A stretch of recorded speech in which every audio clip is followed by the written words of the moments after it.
اور اگر تم ظاہر کرو جو کچھ تمہارے جی کے اندر ہے، او تخفو، یا اسے چھپا لو، یحاسبکم بہ اللہ، اللہ تعالی اس کے اوپر بھی حساب لے گا۔ یہ بہت خطرناک معاملہ ہے میرے بھائی۔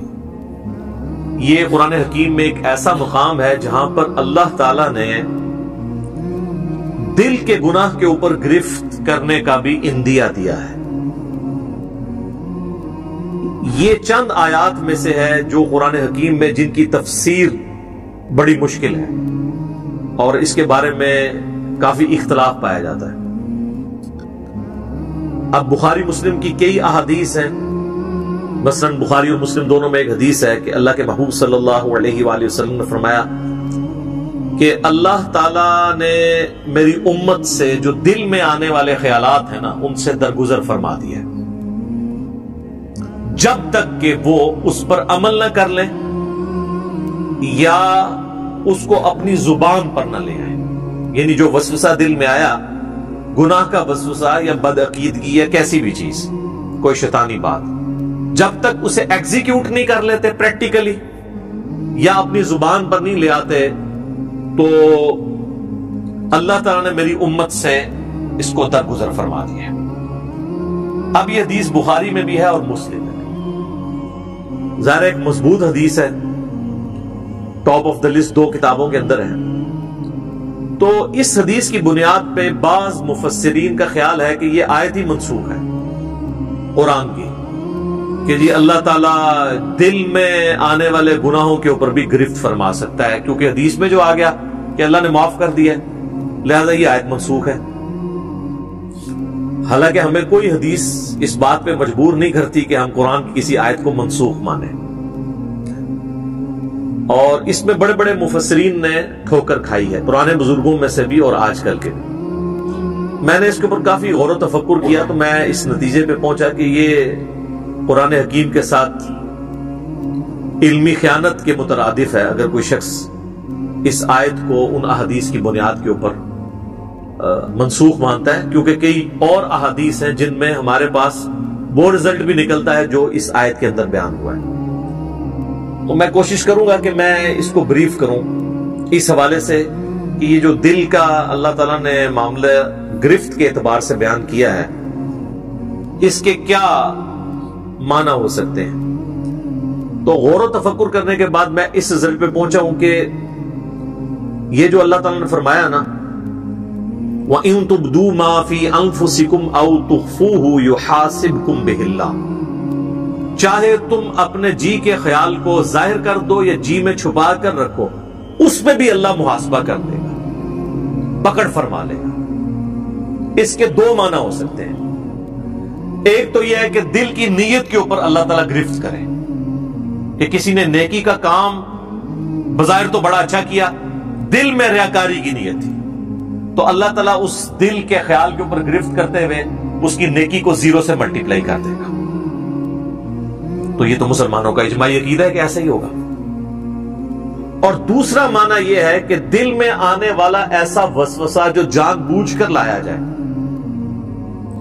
یا کسی گناہ کا خیال اپنے دل میں جان بوجھ کر لایا جائے اور اس خیال کو لانے کے بعد اس کی پیروی کرتے ہوئے اس کی لذت دل میں محسوس کی جائے جان بوجھ کر، تو اس کے اوپر بھی گرفت ہوگی۔ یہ دونوں معنی اپنی جگہ درست ہیں۔ پہلے والا تو ہمیں پتہ ہی ہے، ریاکاری والا، بخاری اور مسلم دونوں میں حدیث ہے۔ بخاری کی پہلی حدیث ہی یہی ہے، انما الاعمال بالنیات، اعمال کا دار و مدار نیتوں کے اوپر، اور یہ نیک عمال کے بارے میں ہے، برے عمال کے بارے میں نہیں۔ برا عمل چاہے اچھی نیت سے بھی کیا جائے وہ گناہ ہی ہے، یہ نیک عمال کے بارے میں، کیونکہ اس سے آگے الفاظ ہیں اسی حدیث میں کہ اعمال کا دار و مدار نیت پہ ہے۔ اگر کسی شخص نے اللہ اور اس کے رسول کے لیے ہجرت کی تو اس کی نیت اللہ اور اس کے رسول کے لیے لکھی جائے گی، اور اگر کسی شخص نے کسی عورت کی نکاح کی خواہش میں ہجرت کی تو اس کی ہجرت اس کے لیے لکھی جائے گی۔ اگرچہ نکاح کی خواہش کوئی بری چیز نہیں ہے، لیکن اللہ تعالیٰ کہتا ہے کہ میرے اعتبار سے جو نیکی کرنی ہو پیورلی میرے لیے ہو. تو یہ چیز بتا رہی ہے کہ نیک عمل میں خالصتاً اللہ کی نیت ہو. برے عمل کا تو لینا دینا ہی نہیں اس کے ساتھ, کیونکہ انہی احادیث کو لوگ مس یوز کر کے ایکسٹرا جوڈیشل ایکٹیویٹیز پرفارم کرتے ہیں. ہمارے مولویوں کے ورغلائے ہوئے لوگ بھی اور ہمارے بعض ریاستی اداروں کے ورغلائے ہوئے لوگ بھی, اور کہتے ہیں جی نیت تو ہماری اچھی تھی, اگرچہ کام برا کر دیا, بندہ مار دیا, خیر اللہ تعالیٰ معاف کرے گا. نہیں, تو میری اس کے اوپر پہلے سے ویڈیوز آ چکی ہیں. آپ یوٹیوب پہ جا کے لکھیں ایکسٹرا جوڈیشل کلنگ ان اسلام, جو یہ آپ کو پتا ہے سائیوال انسیڈنٹ ہوا تھا, اس پہ میں نے یہ ساری پھر چیزوں کو بریف بھی کیا تھا قرآن اور احادیث کی روشنی میں. تو یہ نیک عمل کے بارے میں ہے کہ اگر وہ نیک عمل اچھی نیت سے ہوگا, اللہ کے لیے ہوگا تو اجر ملے گا, اور اگر اللہ کے لیے نہیں ہے تو اجر 0 سے ملٹیپلائی, ختم. اسی کو سپورٹو وہ صحیح مسلم کی حدیث ہے کہ اللہ تعالیٰ تمہاری شکلوں اور مال کو نہیں دیکھتا, دلوں اور اعمال کو دیکھتا ہے. شکل خوبصورت ہے, مال اللہ کی راہ میں کوئی خرچ بھی کر رہا ہے, لیکن دل میں نیت کسی اور چیز کی ہے, تو اللہ نے دل کو دیکھنا ہے. اور پھر اعمال بھی اچھے ہونے چاہیے, اس چیز کو بھی دیکھنا ہے اللہ تعالیٰ نے. اسی کو سپورٹو صحیح مسلم کی ایک اور حدیث جو میں نے کئی دفعہ بیان کی, قیامت والے دن اللہ تعالیٰ کی بارگاہ میں ایک شہید, ایک قرآن کے عالم اور ایک سخی کو پیش کیا جائے گا. اللہ تعالیٰ شہید کے سامنے اپنی نعمتیں گنوائے گا اور پھر پوچھے گا کہ تجھے میں نے اتنا کچھ دیا ہے, اس کے بدلے میں تو نے کیا کیا؟ وہ کہے گا یا اللہ جان ہی تو تھی, تیرے لیے دے دی. واقعی یہ تو بات حقیقت ہے کہ انسان سب سے زیادہ کسی کے لیے یہی کر سکتا ہے کہ اپنی زندگی دے دے. تو اللہ تعالیٰ فرمائے گا کہ تم نے جان اس لیے دی کہ لوگ تمہیں بہادر سمجھے, تو دنیا میں تمہیں تمہارا اجر مل چکا. پھر اللہ تعالیٰ اسے اوندے منہ گھسیٹ کر جہنم میں پھینک دے گا. اللہم اجرنا من النار, آمین. پھر ایک قرآن کے عالم کو بلایا جائے گا, اللہ تعالیٰ فرمائے گا میں نے تجھے قرآن کا علم دیا, تو اس کے بدلے میں تو نے میرے لیے کیا کیا؟ تو کہے گا یا اللہ میں اتنے لوگوں کو قرآن سکھاتا تھا, تیری رضا کی خاطر علم سکھاتا. تو اللہ تعالیٰ فرمائے گا کہ تم نے یہ سب کچھ اس لیے کیا کہ لوگ تمہیں قرآن کا عالم کہیں, قاری کہیں, اور آج کے دور کے اعتبار سے تیرے نام کے پیچھے بھی 10 دمیں لگی ہوں اور آگے بھی 10 دمیں لگی ہوں. دیکھا نہیں آپ نے علماء کے اشتہاروں پہ نام اتنے مشکل الفاظ لکھے ہوئے ہوتے ہیں, حالانکہ وہ الفاظ بھی شرما رہے ہوتے ہیں کہ کس کے ساتھ لگا دیا. تو تجھے دنیا میں کافی لوگوں نے تیری تعریف کی ہے, میرے ہاتھ تیرے لیے کوئی اجر نہیں, تو اجر دنیا میں لے چکا ہے جس مشہوری کے لیے تو نے کیا تھا. تو اوندا منہ کر کے دوزخ میں اسے بھی پھینک دیا جائے. پھر اللہ تعالیٰ ایک سخی کو بلائے گا کہ تجھے اتنا مال دیا, تو نے میرے لیے کیا کیا؟ وہ کہے گا یا اللہ میں نے تیری راہ میں جو موقع بھی تھا, جس موقع پہ تو خوش ہوتا تھا, میں نے وہاں خرچ کیا. غریبوں پہ بھی خرچ کیا, مسجد کے اوپر بھی لگا دیا, مدارس کے اوپر بھی لگوایا, اور کئی ایک یتیم خانے کھول دیے, مسجد کی ٹوٹیوں کے اوپر نیم پلیٹ بھی اپنے نام کی لگوائی. آج کے دور کے میرے محلے کے نمازیوں سے بھی تو پوچھ سکتا ہے. تو لیکن یہ سارے دھوکے تو نمازیوں کو ہی دیے جا سکتے ہیں, ایون فرشتے بھی دھوکے کھا جاتے ہیں کیونکہ وہ بھی ظاہری عمل دیکھ رہے ہوتے ہیں. تو at the end of the day حساب تو اللہ نے لینا. اللہ فرمائے گا تو نے یہ جو تیرے نام مال میں گرچہ نیکیاں لکھی ہوئی ہیں, لیکن یہ نیکیاں فرشتوں نے لکھی ہیں, بندوں کی نظر میں, میری نظر میں تو نہیں ہے, کیونکہ تو نے سب کچھ لوگوں سے تعریف کے لیے کیا کہ میرے دسترخوان سے اتنے لوگ کھاتے تھے, میرے ہاسپٹل سے اتنے لوگ علاج کرواتے تھے, تو میرے حضور تو اس کا کوئی اجر نہیں ہے. اس کو بھی اونا منہ کر کے دوزخ میں ڈال دیا جائے گا. سر یہ 3 مثالیں اللہ کے محبوب صلی اللہ علیہ وآلہ وسلم نے دی ہیں. اگر آپ میں سے کوئی شخص سمجھتا ہے کہ دنیا میں ان 3 نیکیوں سے بڑی کوئی نیکی ہو سکتی ہے تو میرے سامنے لے آئے. کیا شہید ہونے سے بڑی کوئی نیکی انسان اللہ کے لیے کر سکتا ہے؟ اور اگر کسی نے یہ نہیں کی ہے, قرآن کی تعلیم سیکھنے اور سکھانے سے بڑی کوئی نیکی کر سکتا ہے؟ بخاری کی حدیث ہے تم میں سب سے بہتر وہ جو قرآن سیکھے اور سکھائے. اور بخاری مسلم کی ایک اور حدیث ہے کہ 2 ہی لوگ ہیں جن پہ رشک کیا جا سکتا ہے. اگر تم نے حسد کرنا جائز ہوتا نا, تو 2 ہی لوگ ہیں جن سے انسان کو حسد کرنا چاہیے. ایک جسے اللہ نے قرآن کا علم دیا ہے اور وہ لوگوں کو سکھاتا ہے, اور دوسرے جسے اللہ نے مال دیا اور وہ اللہ کی راہ میں خرچ کرتا ہے. اور تیسری نیکی یہاں پہ بھی مال ہی ہوئی ہے. یعنی اس کائنات میں سب سے بڑی 3 نیکیاں یہی ہو سکتی ہیں: شہادت، قرآن کا علم سیکھنا اور سکھانا، اور اللہ کی راہ میں صدقہ اور خیرات کرنا۔ یہ 3 نیکیاں بھی برباد ہو جائیں گی اگر اللہ کے لیے نہیں کی۔ ایون اگر اس میں کسی کو شریک بھی کیا تھا تب بھی برباد۔ مسند احمد میں حدیث ہے، جس نے کسی کے دکھلاوے کے لیے نماز پڑھی گویا اس نے شرک کیا۔ اب مجھے بتائیں دکھلاوے کے لیے کون نماز پڑھ سکتا ہے؟ یہ کوئی اتنا آسان کام ہے؟ ہاں چلے چند ایک لوگ پڑھتے ہوں گے شاید، جس طرح وہ ہمارے قریبی دوست بتانے لگے کہ آپ کو پتا ہے جو پاکستان کے ایک فارمر پریزیڈنٹ تھے ضیاء الحق صاحب، ان کی پالیسیز سے 1000 اختلاف، لیکن ایک دیندار آدمی تھا، تو نمازی بڑا پکا تھا وہ۔ تو وہ کہنے لگے کہ انہوں نے لیاقت باغ آنا تھا، کہتے ہیں میری ڈیوٹی اس وقت، میں نیا نیا آفیسر بھرتی ہوا تھا، پھر تو خیر وہ 22ویں گریڈ میں ریٹائر ہوئے، تو کہنے لگے کہ میری ڈیوٹی تھی کہ صدر صاحب کو آپ نے وضو کروانا ہے نماز عصر کے لیے۔ تو کہتے ہیں جب وہ آئے تو میں نے ان کو کہا کہ سر میں نے پانی آپ کے لیے گرم کر کے رکھا ہوا ہے، سردیاں تھیں۔ وہ کہنے لگے بیٹا مجھے پتا تھا نماز عصر کا ٹائم ہے تو میں گھر سے وضو کر کے آیا ہوں۔ تو کہتا ہے نماز کا ٹائم ہوا تو اب چونکہ صدر صاحب نماز پڑھ رہے ہیں تو لوگ بغیر وضو کے ہی پیچھے کھڑے ہو گئے۔ ظاہر پتا ہوتا ہے اپنے ساتھیوں کا کہ یہ تو کبھی زندگی میں انہوں نے کبھی نماز نہیں پڑھی، وضو بھی نہیں کیا، جا کے کھڑے ہو۔ جس طرح یہاں پہ کئی سیاسی لیڈر جو ہیں وہ جب کئی کسی کے جنازے پہ جاتے ہیں تو اسی طریقے سے وہ جا کے کھڑے ہو جاتے ہیں، نہ ان کو نماز جنازہ آتا ہے نہ وضو کا طریقہ آتا ہے، وہ دنیا داری کے طور پہ۔ تو مسند احمد کی حدیث کے الفاظ ہیں، جس نے دکھلاوے کے لیے نماز پڑھی اس نے شرک کیا، جس نے دکھلاوے کے لیے روزہ رکھا اس نے شرک کیا، جس نے دکھلاوے کے لیے صدقہ کیا اس نے شرک کیا۔ نماز تو ہے ہی اللہ کے لیے، تو پھر شرک کیسے آ گیا؟ یعنی اللہ کے ساتھ نیت بھی کسی نے کر لی کسی اور کی۔ حتیٰ کہ سنن ابن ماجہ میں یہ الفاظ بھی ہیں کہ اگر کوئی شخص نماز پڑھ رہا ہے اور اس نے یہ محسوس کیا کہ اسے کوئی دیکھ رہا ہے، اس کی وجہ سے وہ اپنا سجدہ لمبا کرتا ہے، تو سجدہ تو اللہ کے لیے کر رہا ہے لیکن 0 سے ملٹیپلائی ہو جائے گا، ریاکاری میں آ گیا۔ اسی لیے ریاکاری کو شرک اصغر کہا گیا، چھوٹا شرک۔ بڑا ایک جلی شرک ہے نا کہ اللہ کے ساتھ کسی کو شریک ٹھہرانا، ایک یہ ہے کہ اللہ کے ساتھ شریک تو کسی کو نہ ٹھہرانا، لیکن جو اللہ کے لیے اعمال کر رہے ہیں نا اس کی جزا مخلوق سے بھی ڈیمانڈ کرنا، ریاکاری، دکھلاوا، یہ بھی شرک کی کیٹیگری میں فال کرتا ہے۔ اللہم لا تجعلنا منہم، اے اللہ ہمیں ان میں سے نہ کرنا جو اس طرح کے فتنوں کا شکار ہوں۔ آمین۔ اچھا جی، اب آگے دوسرے معنی کی طرف، وہ ہے دل میں محکم خیال لانا گناہ کا، برائی کا۔ تو اس کو سپورٹو وہ حدیث ہے، بخاری اور مسلم دونوں میں حدیث ہے کہ نبی صلی اللہ علیہ وآلہ وسلم نے فرمایا کہ آنکھ کا زنا دیکھنا ہے، کان کا زنا سننا ہے، ہاتھ کا زنا پکڑنا ہے، پاؤں کا زنا چل کر جانا ہے،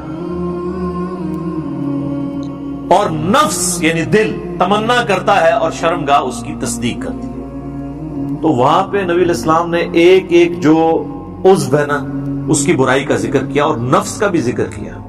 اگر کسی نے برائی کا خیال جان بوجھ کر اپنے جی میں لا کر اس سے لذت حاصل کی تو فرشتوں کو تو نہیں پتا اس کا، لیکن اللہ کے حضور اس کی گرفت ہوگی، وَلِعَوْذُ بِاللَّهِ تَعَالَى۔ اللہ کو کوئی نہیں پوچھ سکتا، سورۃ الانبیاء میں ہے نا، لا يسأل عما يفعل وهم يسألون، اللہ کو کوئی نہیں پوچھ سکتا کہ اس نے کوئی کام کیوں کیا، اللہ ہر ایک کو پوچھ سکتا ہے وهم يسألون کہ تم نے یہ کام کیوں کیا۔ تو اللہ تعالیٰ دل کے خیالات کے اوپر بھی گرفت فرما سکتا ہے، وَلِعَوْذُ بِاللَّهِ تَعَالَى۔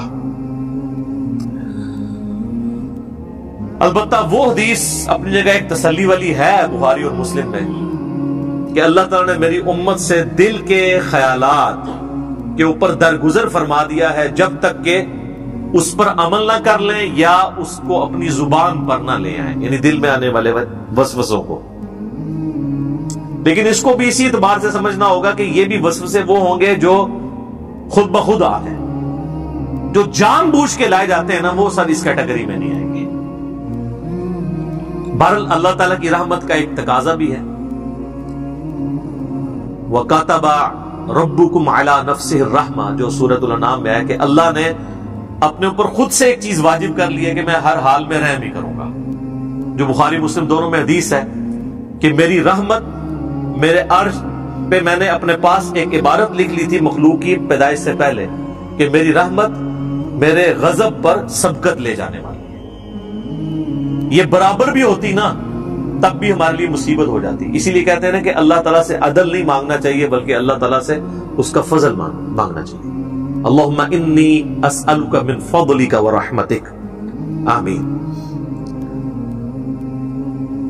اور صحیح مسلم میں ایک اور حدیث ہے کہ صحابہ اکرام کہتے ہیں کہ یا رسول اللہ، ہمارے دل میں بعض اوقات ایسے خیالات آتے ہیں کہ ہمیں بڑے بھاری گزرتے ہیں کہ ہم کسی سے اس کا ذکر بھی کریں۔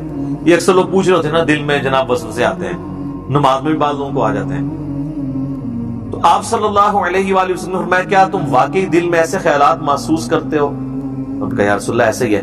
تو آپ نے فرمایا یہ تمہارے ایمان کی دلیل ہے، کیونکہ ایمان کا چور کون ہے؟ شیطان۔ شیطان اسی دل پہ حملہ کرے گا جس میں ایمان موجود ہوگا۔ اسی کو سپورٹو ایک سنن ابی داؤد میں حدیث ہے، صحابہ نے کہا یا رسول اللہ، بعض اوقات ہمارے دل میں ایسے خیالات آتے ہیں کہ ہمارا دل چاہتا ہے کہ ہم جل کے کوئلہ ہو جائیں لیکن اپنی زبان پہ اسے کبھی نہ لائیں۔ تو آپ نے فرمایا اللہ کا شکر ادا کرو کہ اللہ تعالیٰ نے اس کو وسوسہ بنا دیا ہے، تم نے پریکٹیکلی ان خیالات پہ عمل نہیں کیا۔ یہ بھی ایمان کی ایک دلیل ہے۔ ایک اور زبردست حدیث ہے بخاری اور مسلم میں کہ نبی صلی اللہ علیہ وآلہ وسلم نے فرمایا کہ جب بندہ نیکی کا ارادہ کرتا ہے نا تو اللہ تعالیٰ فرشتے سے فرماتا ہے جو کرامن کاتبین ہیں کہ میرے بندے کی ایک نیکی لکھ لو، کیے بغیر ہی ارادے کے اوپر۔ ظاہر ہے وہ اللہ تعالیٰ مطلع کر دیتا ہے فرشتے کو، اور جب وہ نیکی کرتا ہے نا پھر اللہ تعالیٰ فرماتا ہے اب اس کی نیکی کو 10 سے لے کر 700 گنا تک بڑھا دو، جس طرح اللہ تعالیٰ ان کو گائیڈ کرتا ہے کہ جس کا جو لیول ہے اس کے اعتبار سے 10 تو ملنا ہی ہے نا، جو سورۃ الانعام میں باقی صورتوں میں آیا کہ جو ایک نیکی لے کے آئے گا اس کے بدلے اسے 10 دی جائیں گی، جو بخاری مسلم میں آیا کہ نمازیں تو 5 پڑھی جائیں گی لیکن ثواب 50 کا ملے گا، 10 گنا۔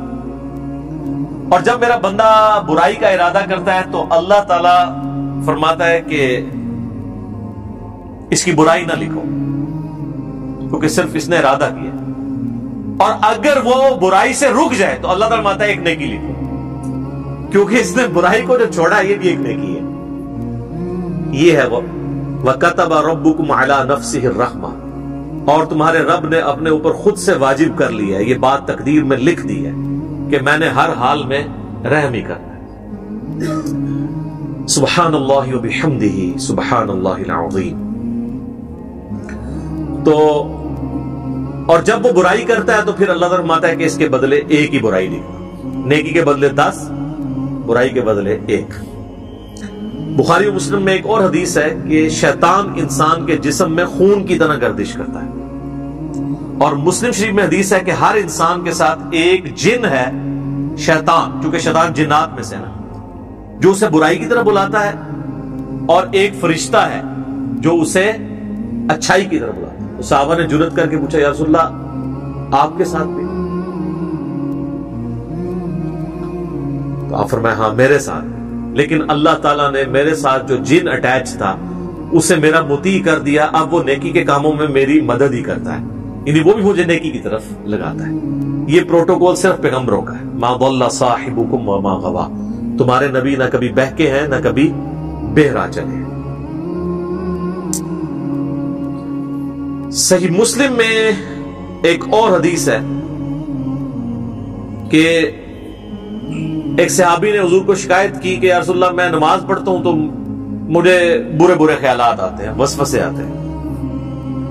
تو آپ نے فرمایا یہ خاص شیطان ہے جو آ کے وسوسے دلاتا ہے، جب تم نماز کی حالت میں اس طرح کے وسوسے محسوس کرو، اور نماز کے سوا بھی، اگر نماز میں ہے تو نماز کے سوا بھی، تو 3 دفعہ پڑھو اعوذ باللہ من الشیطان الرجیم، یعنی میں اللہ کی پناہ مانگتا ہوں راندہ درگاہ کیے ہوئے شیطان سے، اور اپنے بائیں طرف 3 دفعہ تھوک دو۔ اب یہ فزیکلی تھوکنا نہیں ہوگا، بس صرف زبان سے ہلکا سا ایسے، بس۔ یہی بخاری مسلم میں ہے کہ اگر کوئی شخص برا خواب دیکھ لے تو وہ اٹھتے ہی اعوذ باللہ من الشیطان الرجیم پڑھ کے 3 دفعہ بائیں طرف تھوک دے تو اللہ تعالیٰ اس خواب کے شر سے اسے بچا لے گا، چونکہ وہ برے خواب شیطان کی طرف سے ہوتے ہیں۔ تو نماز کے دوران بھی اگر کسی کو خیال آئے تو وہ یہ کر سکتا ہے۔ باقی یہ خیالات آنے کی کئی ٹیکنیکل ریزن بھی ہیں۔ پورا دن آپ دنیا کے کاموں کا حساب کتاب کریں گے تو نماز کے اندر کوئی سوئچ تو نہیں ہے جو آپ آف کر کے نماز میں داخل ہو جائیں گے، ظاہر ہے۔ اس کے لیے پھر اسی لیے تو کہا گیا کہ بھئی اذان کی آواز سنو، مسجد کی طرف چلو، وضو کرو گے، اس کے بعد سنتیں ادا کرو گے، پھر کہیں دماغ آہستہ آہستہ آہستہ سٹیبل ہوتے ہوتے تو کہیں فرض نماز کے لیے جا کے پھر سٹیبل ہوگا۔ اور اگر ہر وقت دنیا داری کا معاملہ چلتا رہیں گے، یعنی نماز شروع کرنے سے پہلے بھی آپ فون سن رہے ہیں، اور نماز کے دوران بھی فون آپ کا چل رہا ہے، اور نماز سلام پھیرتے بھی آپ فون سن رہے ہیں، تو تسی پھر کہتے مٹی پڑھنی ہے نماز، پھر تو خیالات ہی آئیں گے نا۔ اور دوسرا، نماز کا اگر ترجمہ نہ آتا ہو، آپ کو پتہ نہ ہو آپ اللہ کے سامنے کیا عرض کر رہے ہیں، پھر بھی نہیں ظاہر ہے۔ تو یہ زیادہ تر جو لوگ کہتے ہیں خیالات آتے ہیں، یہ 99% لوگوں کے ساتھ یہ مسئلہ ہے کہ وہ ٹھیک آ رہے ہوتے ہیں خیالات، جو وہ کر رہے ہوتے ہیں وہی کچھ آ رہا ہوتا ہے۔ اور ٹیکنیکلی اس معاملے کو ہینڈل کرنے کی ضرورت ہے، اور سب سے بڑی ہینڈلنگ کسی بھی برے وسوسے کی یا خیال آنے کی یہ ہے کہ اس کی طرف توجہ نہ دی جائے۔ انسان کا دماغ اللہ نے ایسا بنایا ہے کہ یہ بیک وقت کے ہی ایک محاذوں پہ چل رہا ہوتا ہے، یہ دماغ کو کوئی سوئچ نہیں ہے کہ جو آپ آف کر سکیں، یہ ذہن میں رکھیے گا۔ یہ تو ہو ہی نہیں سکتا کہ دماغ میں خیال نہ آئیں گے، بس اس کی طرف متوجہ نہیں ہو۔ یہ خیالات پیغمبروں کو بھی آتے ہیں، صحابہ کو بھی آتے ہیں، آج میرا ٹاپک نہیں ہے۔ بخاری مسلم میں حدیث ہے نا، حضور علیہ السلام نماز پڑھ رہے تھے تو سامنے ایک رنگین پردہ تھا، تو آپ نے نماز کے بعد حضرت عائشہ سے کہا کہ اس کو ریموو کرو، اس نے نماز میں میری توجہ بٹھا دی ہے۔ اور صحیح بخاری میں امام بخاری لے کے ہیں کہ حضرت عمر فاروق رضی اللہ تعالیٰ کہتے ہیں بعض اوقات میں اپنی جنگ کی پلاننگ نماز میں کر رہا ہوں۔ ذرا جنگ کی تو ٹینشن ہی ایک علیحدہ ہے نا سر۔ ایک بندہ جب بارڈر پہ کھڑا ہوا ہے تو اس وقت وہ خوشو سے نماز نہیں پڑھے گا، وہ تو ظاہر ایک حالت جنگ میں، اس لیے قرآن میں نماز خوف کہا گیا اسے۔ اور دیکھیں آپ سورہ نساء میں ہے کہ جب نماز خوف ہے نا تو وہ آپ نے جس طرح پڑھنی ہے، اس کے بعد جب تم امن کی حالت میں جاؤ تو خوب اللہ کا ذکر کیا کرو، کیونکہ وہ تسلی کا موقع تمہیں ذکر کرنے کا ملے گا۔ خوف کی حالت میں تو پھر اسی قسم کی نماز ہوگی نا۔ لیکن اگر آپ نے پوری زندگی حالت خوف بنائی ہوئی ہے، کاروبار کے ٹھپ ہو جانے کا خوف، تو پھر تو میں کہتا ہوں ایسی زندگی پہ لعنت ہے، اور فوراً سے پہلے اللہ کی طرف رجوع لانا چاہیے انسان کو۔ باقی اس میں کئی ٹاپکس میں ڈسکس کر سکتا تھا، اب آلموسٹ 15 منٹ رہ گئے ہیں تو ہم جلدی سے وہ آیات کور کر لیتے ہیں۔ یہ ٹیکنیکل گفتگو تھی جو کرنا ضروری تھی، میں نے اس لیے یہ پورا لیکچر 42 صرف ان آیات کے اوپر رکھا تھا، اور خصوصاً اس میں یہ جو چند ایک ٹاپکس ہیں۔ باقی تو اب صرف ترجمہ ہی ہم کور کریں گے تو وہ خود سیلف ایکسپلینیٹری ہے، ہم اس کو کور کر لیتے ہیں۔ شیطانی وسوسوں کے اعتبار سے میرے 2 لیکچرز ہیں، مسئلہ 83A اور 83B، شیطانی وسوسے اور ان کا علاج 83A ہے، اور 83B ہے اللہ کو کس نے پیدا کیا اور جدید شیطانی وسوسوں کا تحقیقی جائزہ، جس میں میں نے پروفیسر رچرڈ ڈاکنز کی کتاب دا گاڈ ڈیلوژن کے حوالے سے بھی ڈسکشن کی تھی۔ آج مان لی میں اس کو سکپ کرتا ہوں، اب آ جائیں ان آیات کی طرف۔ تو اللہ تعالیٰ ہمارا ہے کہ اللہ تعالیٰ چاہے تو دل میں آنے والے خیالات کے اوپر بھی گرفت فرما سکتا ہے۔ فَيَغْفِرُ لِمَن يَشَاءُ وَيُعَذِّبُ مَن يَشَاءُ، پھر اس کی مرضی جسے بخش دے اور جسے عذاب دے۔ وہ اللہ تعالیٰ کا فیصلہ ہے کہ اس نے کس کے لیے کیا فیصلہ کرنا۔ اللہم حاسبنی حسابا یسیرا، اے اللہ ہمارے لیے حساب کو آسان فرما۔ واللہ علی کل شیء قدیر، اور اللہ تعالیٰ ہر چیز کے اوپر قادر ہے۔ پھر وہ یاد کریں آئے لا یسأل عما یفعل وهم یسألون، اللہ کو کوئی نہیں پوچھ سکتا کہ اس نے یہ کیوں کیا، وہ ہر ایک کو پوچھ سکتا ہے کہ تم نے یہ کیوں کیا۔